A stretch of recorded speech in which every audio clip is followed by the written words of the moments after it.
Retrouvez Smart Money au cœur de Smart Future avec eToro, leader mondial des plateformes de trading social.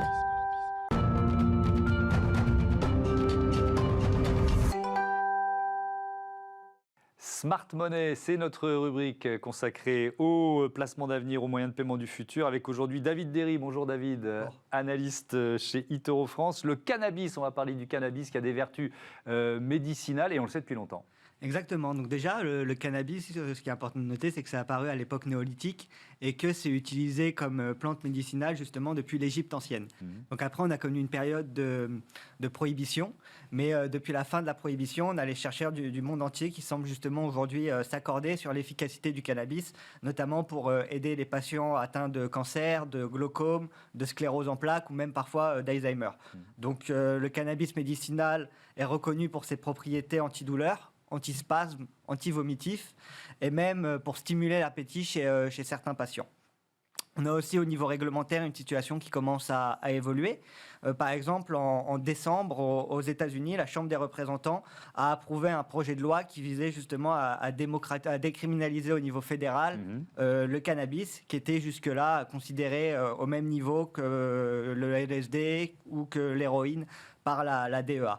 Donc on a normalement les investisseurs qui sont revenus depuis peu sur ces valeurs et qui anticipent désormais une dépénalisation au niveau fédéral et voire une légalisation de son usage thérapeutique sur l'ensemble du territoire américain, voire même européen. Alors, qui sont aujourd'hui les acteurs et puis peut-être aussi la taille de ce marché ?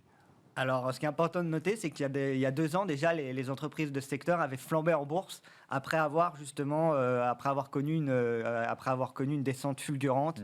Et il y a eu le yo-yo en quelque sorte. Exactement. Ouais. Et depuis, avec l'élection de Biden, on a justement un secteur qui commence à se reprendre, qui commence à reprendre des couleurs. Donc, les experts estiment que le marché du cannabis, d'ici 2027, il devrait atteindre la taille de 57 milliards de dollars. Et donc, on a d'ores et déjà certaines entreprises qui se sont placées sur ce secteur. On a par exemple prochainement une fusion qui est très attendue par les investisseurs de ce secteur, c'est celle de Tilray et de Aphria, qui devrait représenter aujourd'hui la plus grosse société du secteur cannabis. Il y a aussi d'autres sociétés sur lesquelles les personnes peuvent investir, qui sont aussi listées. On a par exemple des sociétés comme Canopy Growth, comme Aurora Cannabis ou comme Chronos, qui détiennent toutes des parts de marché importantes de l'industrie, via des prises de participation, en fait, via différentes marques de l'industrie du cannabis. En France, ça donne quoi ? Alors en France, pour le moment, les seules variétés de cannabis qui sont autorisées, c'est celles qui détiennent un taux de THC à moins de 0,2%, ce qu'on appelle le CBD.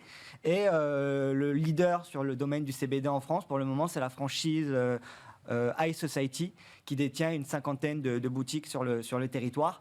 Mais sinon, le cannabis et la consommation de cannabis est toujours interdite en France et les consommateurs s'exposent à une amende de 200 €. Oui, il y a eu une consultation citoyenne là, ces derniers jours, ces dernières semaines, c'est ça ? Exactement. On a eu cette semaine une consultation citoyenne qui a été assez importante en France parce qu'on a eu plus de 250 000 personnes qui ont contribué justement à cette consultation et qui se sont prononcées en faveur justement d'une légalisation du cannabis récréatif.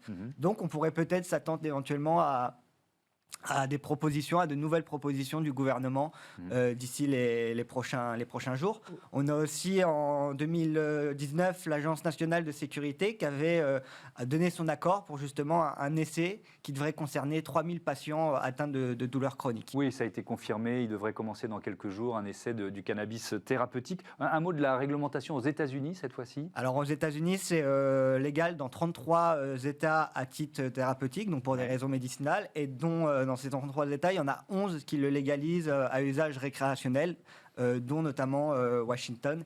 Mais malgré tous ces points positifs, rien ne garantit pour le moment que Biden décide de légaliser la marijuana au niveau fédéral. Ouais. Un mot de conclusion, peut-être pour aussi parler de ce que pèse cette industrie en matière d'emploi. Ouais, au niveau économique, c'est une belle opportunité. Par exemple, selon un rapport de Leafly, en 2020, l'industrie du cannabis, elle a créé 77 000 emplois aux États-Unis Et il y a au total maintenant 321 000 emplois sur ce marché. Donc c'est quand même assez considérable. On voit que les secteurs et que les actions du cannabis commencent justement à se reprendre depuis ce début de l'année. Mais ça reste un marché qui est quand même très volatile. Donc les investisseurs qui souhaitent investir sur ce marché devraient s'attendre et de se préparer à la volatilité, même si avec l'éventuelle légalisation qui devrait éventuellement arriver, ça pourrait offrir une opportunité assez intéressante. Et donc pour ceux qui le souhaitent, s'ils n'ont pas forcément envie de creuser sur l'industrie, ils peuvent aussi s'exposer en achetant directement un ETF, en investissant dans l'ETF Horizon Marijuana Life Science Index, HMMJ, qui leur permettra d'avoir une allocation sur l'ensemble du secteur. Merci David Derry, je rappelle que vous êtes analyste chez eToro France. À bientôt. Tout de suite, on plonge dans l'univers du e-commerce et de ses innovations.